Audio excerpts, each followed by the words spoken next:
What's up, guys? About to leave my morning hunt. Just want to get on here and share what my morning Bible study was. Very interesting. Stay with me, and we're going to talk about irony and deception. So, when Abraham's son Isaac was 40 years old, he married Rebekah. He had Genesis 25 says, Isaac prayed to the Lord on behalf of his wife because she was barren. The Lord answered his prayer, and his wife Rebekah became pregnant. Verse 22. The babies jostled each other within her, and she said, "Why is this happening to me?" So she went and inquired of the Lord. The Lord said to her, "Two nations are in your womb, and two peoples from within you will be separated. One people will be stronger than the other, and the older will serve the younger." So there's twin boys, and they're not even born yet, and they're already fighting. All right, verse 24. When the time came for her to give birth, there were twin boys in her womb. The first to come out was red, and his whole body was like a hairy garment. So they named him Esau. After this, his brother came out with his hand grasping Esau's heel. And so he was named Jacob. Isaac was 60 years old when Rebekah gave birth to them. So they waited, after they were married, they waited 20 years to have a baby, or to become pregnant. So God didn't answer their prayer right off the bat. He answered their prayer, and then 20 years later. Yes, you will have a baby 20 years later, right? Sometimes we get so anxious, and we get so wrapped up in we want what we want, and we want it now. Just because the Lord says yes, if the Lord does say yes, doesn't mean that means right now, right? So be patient, still be persistent in your prayers, but don't get discouraged.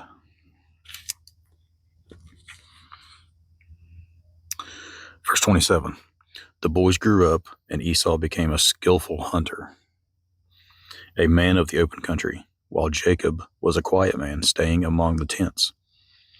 Isaac, who had a taste for wild game, loved Esau, and Rebekah loved Jacob. Once when Jacob was cooking some stew, Esau came in from the open country, famished. He said to Jacob, "Quick, let me have some of that red stew. I'm famished." This is why he was also called Edom. Jacob replied, "First, sell me your birthright."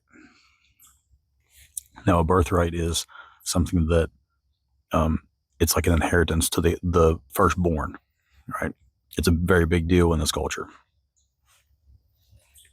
I think they got the firstborn, I think they got like 2/3 of the inheritance. So, very big deal. Verse 32, "Look, I am about to die," Esau said. "What good is my birthright to me?" But Jacob said, "Swear to me first." So he swore an oath to him, selling his birthright to Jacob.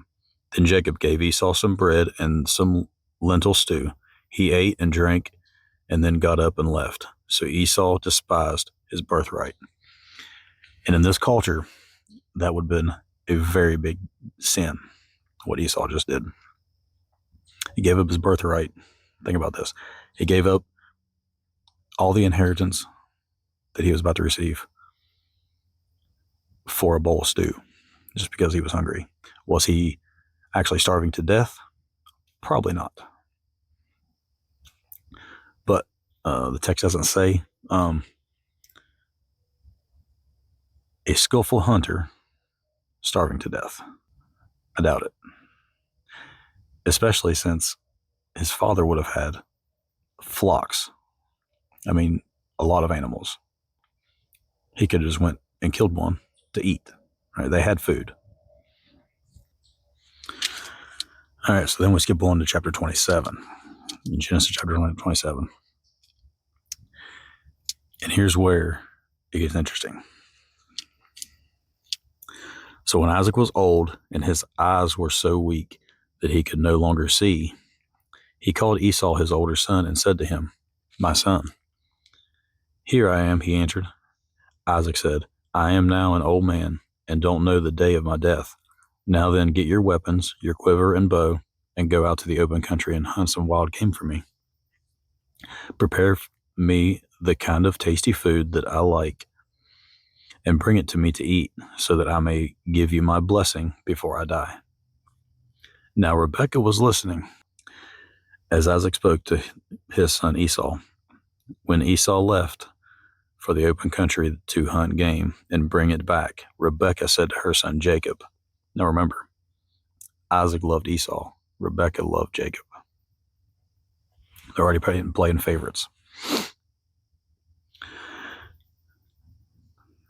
Verse 6, Rebekah said to her son Jacob, "Look, I overheard your father say to your brother Esau, 'Bring me some game and prepare me some tasty food and eat, so that I may give you my blessing in the presence of the Lord before I die.' Now, my son, listen carefully to and do what I tell you. Go out to the flock and bring me 2 choice young goats, so that I can prepare some tasty food for your father, just the way he likes it, so that he may give you his blessing before he dies." Jacob said to Rebekah his mother, "But my brother Esau is a hairy man, and I am a man with smooth skin. What if my father touches me? I would appear to be tricking him, and he would bring down a curse on myself rather than a blessing." His mother said to him, "My son, let the curse fall on me. Just do what I say and go get them for me." So he went and got them and brought them to his mother, and she prepared some tasty food just the way his father liked. Then Rebekah took the best clothes of Esau, her older son, which she had in the house, and put them on her younger son Jacob. She covered his hands and the smooth part of his neck with the goatskins. Then she handed to her son Jacob the tasty food and bread she had made. He went to his father and said, "My father." "Yes, my son," he answered. "Who is it?" Jacob said to his father, "I am Esau, your firstborn. I have done as you told me. Please sit up and eat some of my game, so that you may give me your blessing." Isaac asked his son, "How did you find it so quickly, my son?" "The Lord your God gave me success," he replied. Then Isaac said to Jacob, "Come near so I can touch you, my son, to know whether you really are my son Esau or not." Jacob went close to his father Isaac, who touched him and said, "The voice is of Jacob, but the hands are of Esau." He did not recognize him, for his hands were hairy like those of his brother Esau. So he blessed him. "Are you really my son Esau?" he asked. "I am," he replied. Then he said, "My son, bring me some of your game to eat, so that I may give you my blessing." Jacob brought it to him, and he ate, and he brought some wine, and he drank. Then his father Isaac said to him, "Come here, my son, and kiss me." So he went to him and kissed him. When Isaac caught the smell of his clothes, he blessed him and said, "Ah, the smell of my son is like the smell of a field that the Lord has blessed. May God give you a heaven's dew and of earth's riches, an abundance of grain and new wine. May nations serve you and peoples bow down to you. Be Lord over your brothers, and may the sons of your mother bow down to you. May those who curse you be cursed, and those who bless you be blessed." Now, reading that blessing that he just gave to him, there wasn't much left for Jacob, because he thinks this is Esau, for Jacob anyway. He gave all the blessing to the oldest son. All right, so verse 30. After Isaac finished blessing him, and Jacob had scarcely left his father's presence, his brother Esau came in from hunting. He too prepared some tasty food and brought it to his father. Then he said to him, My father, sit up and eat some of my game, so that you may give me your blessing." His father Isaac asked him, "Who are you?" I am your son, he answered, your firstborn Esau. Isaac trembled violently and said, who was it then that hunted game and brought it to me? I ate it just before you came in and blessed him, and indeed he will be blessed. When Esau heard his father's words, he burst out with a loud and bitter cry and said to his father, bless me too, my father. But he said, your brother came deceitfully and took your blessing. Esau said, isn't he rightly named Jacob? He has deceived me these 2 times. He took my birthright, and now he's taken my blessing. Then he asked, haven't you reserved any blessing for me? Isaac answered Esau, I have made him lord over you and have made all his relatives his servants, and I have sustained him with grain and new wine. So what can I possibly do for you, my son? Esau said to his father, do you have only one blessing, my father? Bless me too, my father. Then Esau wept aloud. His father Isaac answered him, your dwelling will be away from the earth's riches, away from the dew of heaven above. You will live by the sword, and you will serve your brother. But when you grow restless, you will throw his yoke from your neck. Okay, so now Esau is furious with Jacob, and he wants to kill him. So Rebekah, knowing this, she encourages him to go back to her clan, where her brother lives, and stay with him a while.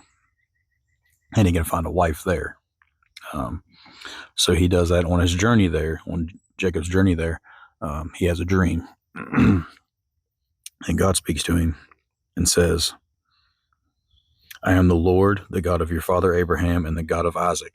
I will give you and your descendants the land on which you are lying. Your descendants will be like the dust of the earth, and you will spread out to the west and to the east, to the north and to the south. All peoples on earth will be blessed through you and your offspring. I am with you, and I will watch over you wherever you go, and I will bring you back to this land. I will not leave you until I have done what I have promised you.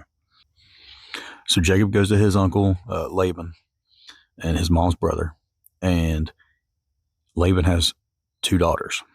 All right. Well, Jacob is in love with Rachel, the younger daughter. So Laban agrees that he can work for him for 7 years for Rachel.